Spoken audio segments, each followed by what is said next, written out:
cabinet member. Yeah, you're the highest ranking member here, so therefore it's your responsibility. So Thanks, Juan. As we're recording now. All right, so this week we're in chapter 8, and Cresswell and Poth outline the tasks associated with data analysis and representation.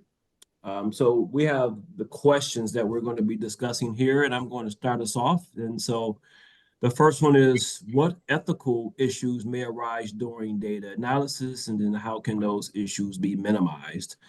As not to monopolize and try to stay in the spirit of brevity, I really just looked at a few of those, and then I'll jump in back and forth as we discuss. But ethical issues are ever expanding is what a lot of this was I was learning, and especially as it pertains to participants and stakeholders, right? So these issues are always arising throughout all phases of the research process, which is interesting because as I was doing the homework, you can just see how this is a thing, right? Especially from a qualitative standpoint. So the various phases you're looking at, so prior to, you got beginning data analysis and reporting of the data. Early on, when seeking approval, that's the prior, aspect of it. You're going to see some ethical issues when you're trying to seek approval, while looking to gain permission to access to sites and even the participants.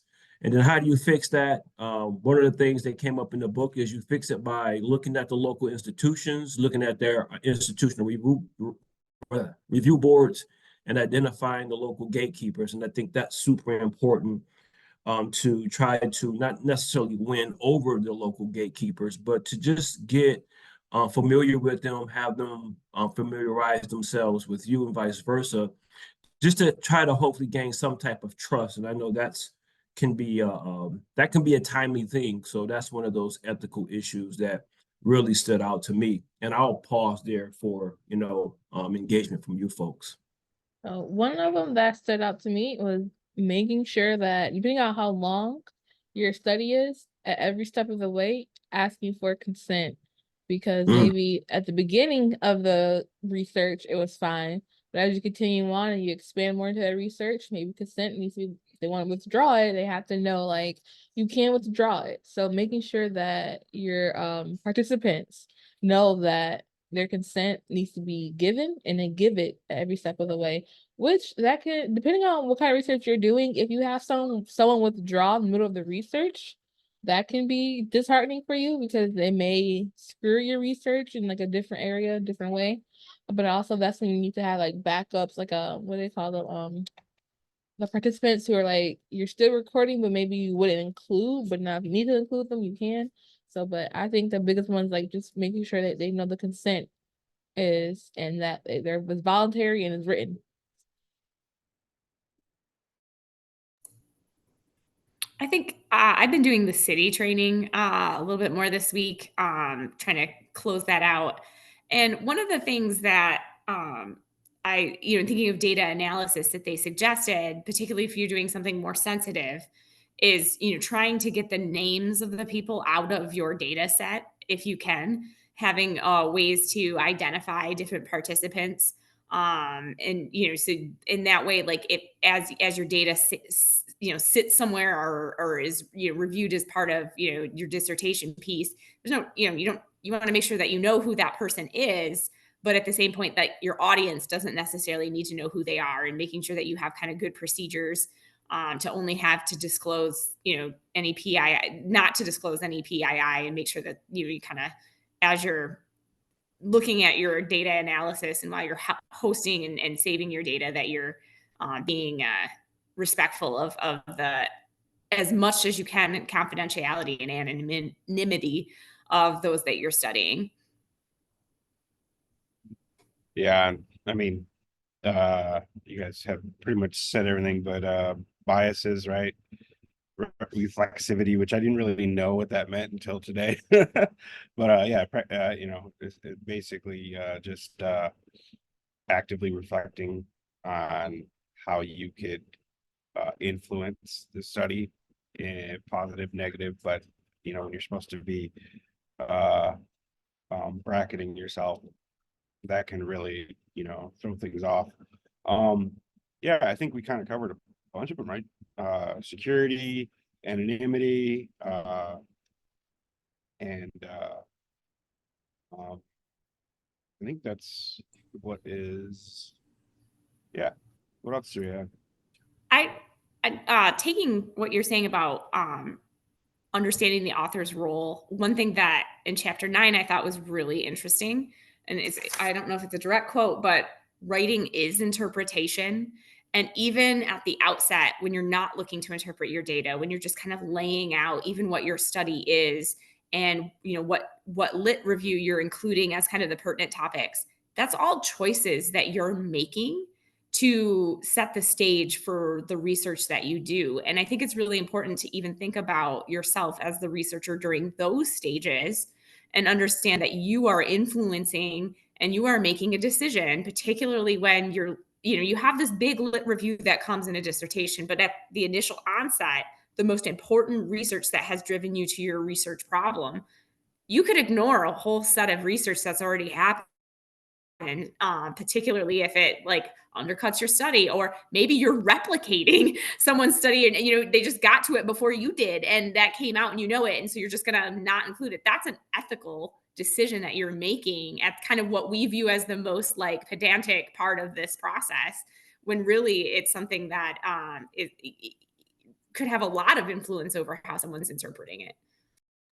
I would like to step in there too, because all that kind of comes together when you talk about really, as the book called Going Native, and that coincides with the bracketing piece, right? And it reminds me of a lot of those movies where people are, you go to do something really bad to a target, and then you get to the target and you understand the target, and now you are no longer there to harm the target. Now you're there to help the target, right? And so siding with the participants is what they talked about in the book. And I think that that's really interesting because I know as I'm getting ready to go into a dissertation and thinking about something that I identify very closely with a particular population, and I'm already seeing myself siding with that population because I'm coming from that population, right? So I think that's going to be extremely difficult in regards to analysis and even in the reporting, right? We kind of talked about that last week or maybe the week before. Just now, how do you be honest even in your justification, or how are you being honest in your reporting of the data that you find? So I just wanted to toss that out there. And like you mentioned, if you decide to report on a population that you're part of, you have some advantages because you can say like, well, from experience, this has been experienced. But then that's also a disadvantage because just because it's your experience, this means everyone's experience in that population. So you got to think about that too. Indeed. So I guess if we could go ahead and then move to the next part, and then flow back and forth as we may. But the next question asks us, what is the value of the data analysis spiral? And for me, first, the spiral offers an image, right? It gives you a tangible image or model of the data analysis process. So something that you can kind of follow, although it is not a linear process. But knowing that the process is choreographed and interrelated, with early preparation being the key. So going into this, having the knowledge that like I really do need to get started, and there's going to be a lot of this interrelated, as they call it, choreographing that needs to happen. That's very valuable to me. And finally, it talks about like really going in, understanding you got this piece of data, whatever it is, whether it's an image or whether it's text, AV, audio, visual, but at the end of the day, you're coming out with some type of narratives. So that helps really just put that into context. That's where it's valuable to me. I don't know if you guys, I got the 5th edition of this book and the earlier edition. In the PowerPoint, they put up a graphic of the image they used in it, and the spiral. And there's a difference. The spiral in the 5th edition has that whole thing, but then on the side it has the ethical considerations like in between them. So I thought that was really interesting as far as the difference that, it is making that, that structured model, that interconnectedness, but understanding at each point, are you checking yourself and making sure that you're not, doing something that can corrupt or compromise the study. So I thought that was an interesting switch that they made. And I'm not sure if there was any editing on the original picture, but I know that there was certainly a difference. That kind of speaks to what Trice said about the developing nature of ethical concerns that qualitative research is going to experience, because the types of data being collected, the method of using or having a tool to assist you, all of that is still unwinding. There's no one way, and we're not even trying to get to one way. We're inviting the differences. And so even the picture, the data analysis, like now ethics has to be right there. And the ethics can kind of push you around in that spiral a little bit. You may uncover something here that you're like, oh, I thought this was a theme, but now after I'm like reflexively looking at it, maybe it's not. Now I gotta go back and I gotta see. And so that a lot of that's gonna happen based on your own like ethical perspective, I think is a good point there.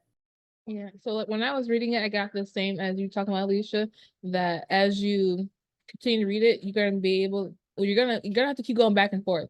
So like you said, like one time you may see is this, you're like, wait a minute, let me go back and look at this way. Like you keep going and you find yourself having to go back and double check or even reread or even reevaluate what you might have thought. So that's, I think it's a good thing about that is that it's helpful to look at things from a different angle each time, which would be beneficial to you as you continue on. It's also a reminder of what Toni said too, is the consent, right? You want to continuously be looking at consent. So when I see ethical, I'll equate that to consent. Do I need to be doing some consent here before I get myself in trouble? So good points. Anything else? I think it is a call out. I, as someone who wants to persuade, and I have, Trace, you know this more than more than most, having worked with me. I really want to influence my point of view, and to really fight that tendency is something that I'm going to have to really reflect on through every stage of this. Am I forcing this through because of the outcome I want? Yeah, and really making sure that I am driven by what is presented to me, and that I am giving it its full voice, as opposed to like, but if I say it this way, it makes my idea look better, so I think that is just going to be a real push and pull for me, that I would obviously need to disclose to my chair, just so they're aware that like you're going to have to like keep reminding me and questioning me of this. And it's just a tendency I know I have more than most. I think that's everybody though, because if you look at all the studies, they're coming from a point of view. There is no neutral. No one comes from neutral, right? So there's always something that they're looking to either prove, and they may change a little bit, but everybody has a point of view, and that's going to come out.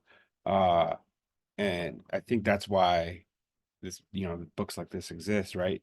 Like, how do we maintain that integrity, and keep ourselves, at bay, so to speak, without, poisoning the whale. Yeah. Dr. B talked about that too. I had this concern, and I think it was a comment she made that was like, yeah, one of the things that you do is just you address your bias, you address what your voice is here. But it's just as important to make sure you have those multiple perspectives too, to help balance that out. But at the same time, you do need that committee around you to help guard. Well, you guard. Anyways, I think our time is up. I don't lost my speaking.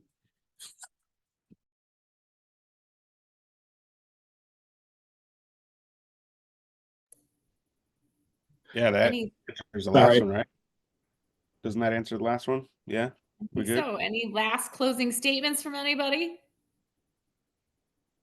Happy week Weekend. 7, 8. What week is this? What week I are don't we? know. Including Six. week 6. Yeah, Yeah. Okay. we'll get there. All All right. right. Good to see Go y'all. take- Yeah, you too. Thanks, everyone. Bye. Bye-bye. Thanks, Toni.